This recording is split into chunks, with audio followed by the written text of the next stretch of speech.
SGC came out hot over the last year, but did they just get their legs taken out from under them? Let's discuss on this very special episode of Hobby Talk.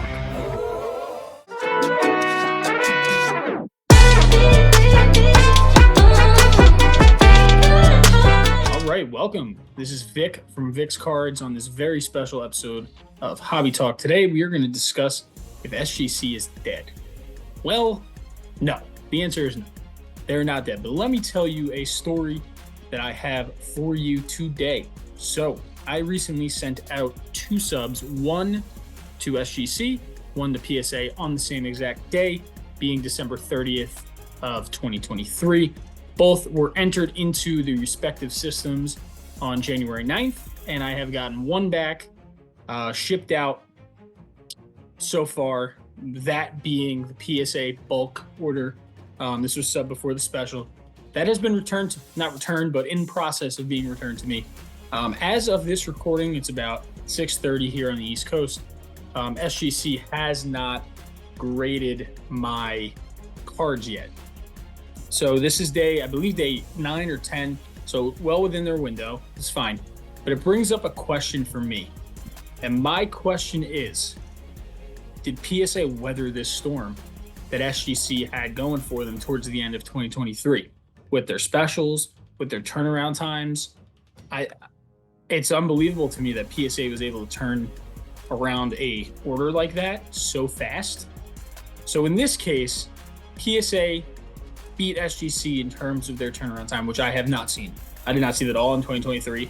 As a matter of fact, I was the most outspoken guy against PSA for a majority of 2023. I hated them. I had bad experiences 4 or 5, if I'm being honest. And I graded almost exclusively with SGC. I sent out probably 4 times as many cards to SGC as the PSA this past year.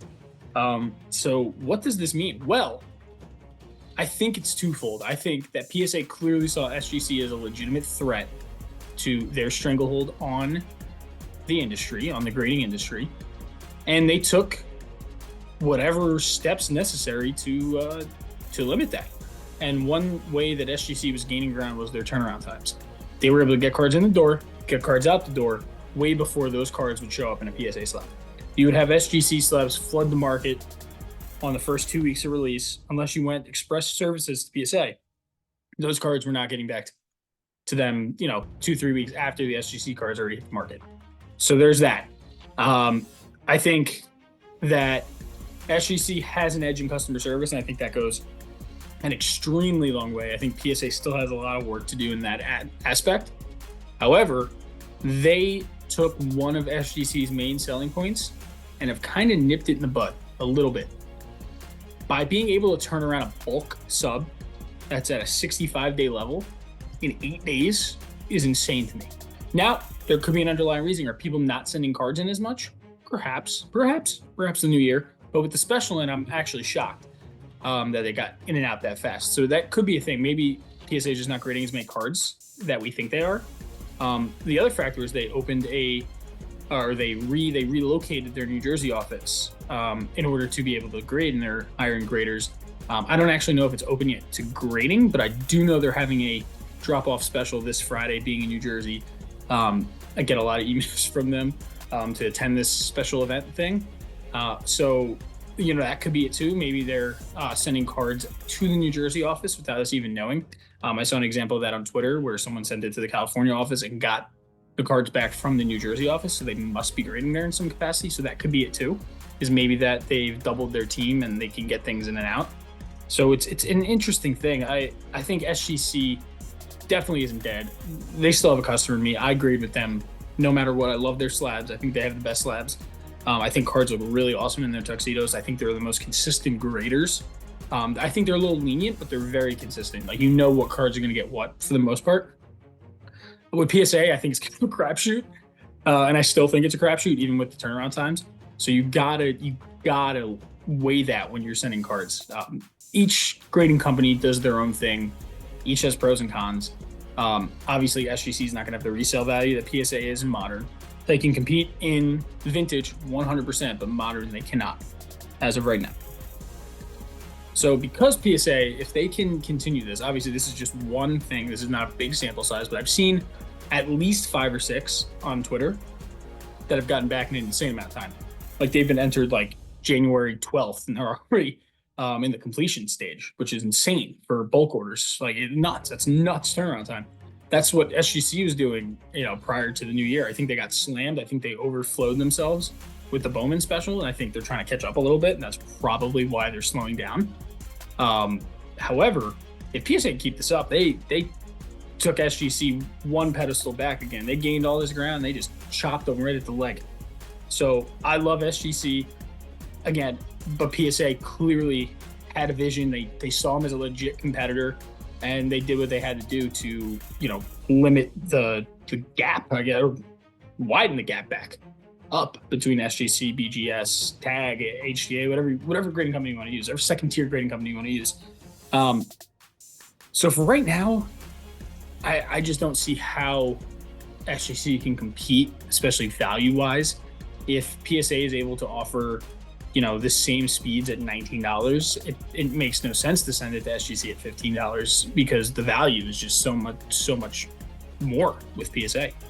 So it's going to be interesting to see what SGC can do. Like obviously they were doing things to get them to where they are. I think that they are probably number 2 in my eyes.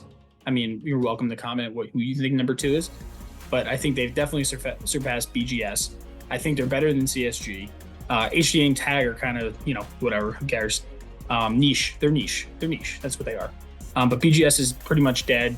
CSG is okay. They grade a lot of cards. They're reputable as well. But I think SGC is definitely, the top dog for me at number 2. So it's interesting to see what SGC can do to innovate and, get that gap closer and closer together, especially in their modern cards. Because that I feel like that's a bulk of the cards that they're grading now. So it's going to be interesting to see what Peter and his team over there at SGC can do to, weather the the storm thrown back their way.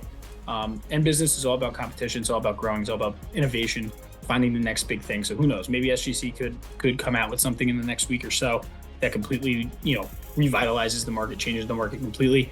But it'll be interesting to see. And I think this is very, very interesting that PSA was able to beat an SGC order, especially what I've been accustomed to. I've been accustomed to 35 days. That thing is back within a week. So it's interesting. I'm honestly lost for words at this point with how PSA, like I was very outspoken against PSA, and they've gained my trust back a little bit. I think they're doing a lot of good things. But again, I'm always going to be a customer at SGC. Their customer service is unmatched. No one can touch their customer service. That is undoubtable. SGC is the best customer service.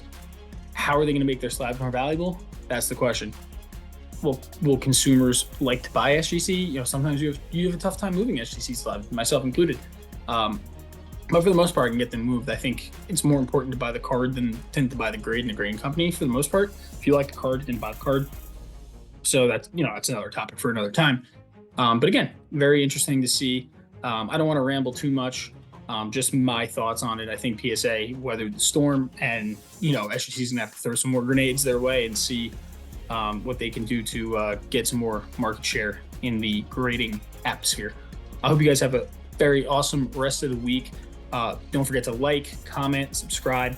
I'll try to respond to all your comments. There's gonna be a Q&A video coming out this week I'm really excited about.